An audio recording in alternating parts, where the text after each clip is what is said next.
Stomach में अगर तेजाब कम है, जिस्म में हाजमे के एंजाइम सिक्रीट नहीं हो रहे हैं, तो आपने उसको स्टेप बाय स्टेप किस तरह से लेके चलना है, और अगर आंतों को अंदर हील करना है तो आपने क्या करना है। ये बहुत बड़ा टॉपिक है, बड़ा डाइवर्स टॉपिक है। हम इस पर थोड़ा सा एक आज पहलू पे बात करेंगे। देखिए जी, आपने अपनी डाइट में, मैंने पहले भी बात की थी कि डिमल्सेंट्स आपने अपनी डाइट में जो है वो इंक्लूड करने हैं। डिमल्सेंट्स में आपके पास नारियल का तेल आ जाता है, डिमल्सेंट्स में आपके पास धनिया आ जाता है, डिमल्सेंट्स में आपके पास ओट्स आ जाते हैं, डिमल्सेंट्स में आपके पास इसबगोल आ जाता है। ये मैं उन सब लोगों की बात कर रही हूँ जो फाइबर टॉलरेट कर पा रहे हैं। जो फाइबर नहीं टॉलरेट कर पा रहे हैं उनकी मैं बात नहीं कर रही हूँ। डिमल्सेंट्स में आपके पास अनारदाना आ जाता है, पोमीग्रेनेट सीड्स आ जाते हैं, डिमल्सेंट्स में आपके पास आलू बुखारे प्रून्स आ जाते हैं, डिमल्सेंट्स में आपके पास पंपकिन कद्दू आ जाता है, डिमल्सेंट्स में आपके पास चावलों का पानी आ जाता है। डिमल्सेंट्स कहते हैं उन चीजों को जो आपके आंतों की लाइनिंग को अंदर से हील करते हैं, उनके जख्मों को अंदर से हील करते हैं।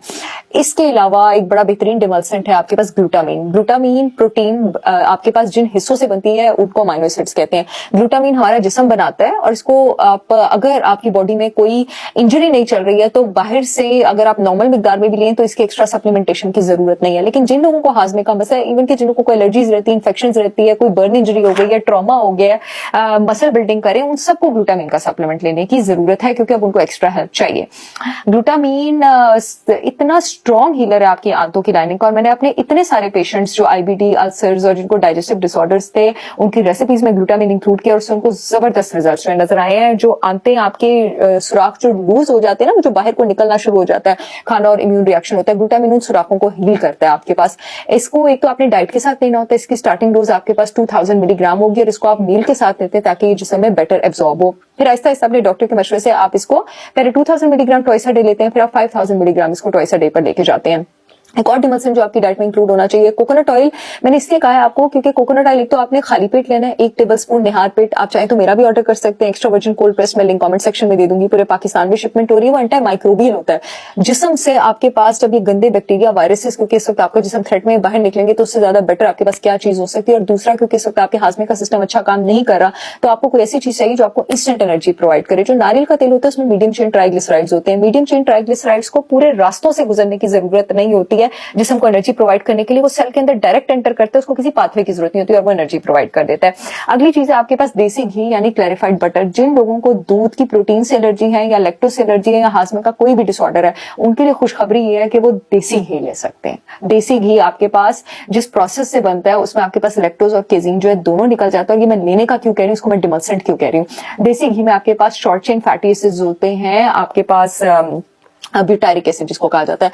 ब्यूटारिक एसिड आपकी आंतों में आपके जो इम्यून सेल्स हैं उसको बैलेंस करने में काम आता है, इन्फ्लेमेशन नीचे ले जाने में काम आता है। और ये आपको पता है, ये ब्यूटारिक एसिड, इसको ब्यूटारेट भी कहते हैं, जिसम में दूसरे और किस प्रोसेस से बनता है। ये ब्यूटारिक एसिड जिसम में दूसरे जिस प्रोसेस से बनता है उस प्रोसेस को आप फास्टिंग कहते हैं। आजकल रमजान चल रहा है, रोजे आप सारे रखें, ठीक है, और इंटरमिटेंट फास्टिंग पे से हमेशा रहना चाहिए कि जिस समय ब्यूटारिक एसिड बनता जाता है। इसके और भी बहुत ज्यादा फायदे हैं। जिन लोगों को दिमाग को गैस चढ़ती है ना, ब्रेन फॉग होता है, ब्यूटारिक एसिड उसको भी हील करने में बहुत ज्यादा हेल्प करता है, आपको पूरे के पूरे इस सिस्टम हील करने के साथ। मैं आप लोगों का अगर अपना कोई ऑथेंटिक देसी घी का सोर्स है, ठीक है, आप वहां से ऑर्डर करने, वरना मेरी गारंटी है कि मुझसे बेटर देसी घी आपको पाकिस्तान में कहीं नहीं मिलेगा। आप लिंक से ऑर्डर कर सकते हैं, मैं उसका आपको दे दूंगी। एक और चीज, जब ये सारी डिमल्सेंट्स वगैरह आप अपनी डाइट में इंक्लूड कर देंगे और आपके सिम्टम्स बेटर होंगे, आपने अपने आपको टेस्ट जरूर करना है कि आपके स्टमक में तेजाब जो है वो कहीं कम तो नहीं बन रहा है। उसको टेस्ट करने का तरीका ये होता है कि बिटेन HCl 200 से 250 मिलीग्राम की डोज आप एक मील के साथ लेना शुरू करते हैं, और उसको आप आहिस्ता आहिस्ता बढ़ाते जाते हैं यहाँ तक कि आप उसको दिन में 8 पर लाते हैं। 8 पर आपने तब लानी है जब आप वो लेकर कंफर्टेबल है, सुकून में है। जब आपको उसकी एक पिल बढ़ाने से ऐसे सीने में हल्की सी जलन शुरू हो, लेकिन ये टेस्ट आपने सिर्फ तब करना है जब आप सिम्टम फ्री हो गए हैं सारे इलाज से। अगर आपको सिम्टम्स चल रहे हैं, आपने ये टेस्ट नहीं करना, ठीक है।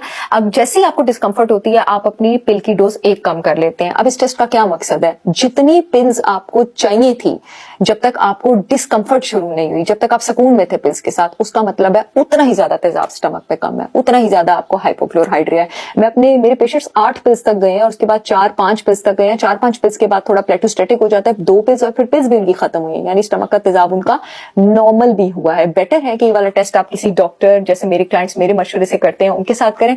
आई होप ये वीडियो आप लोगों के बहुत काम आएगी।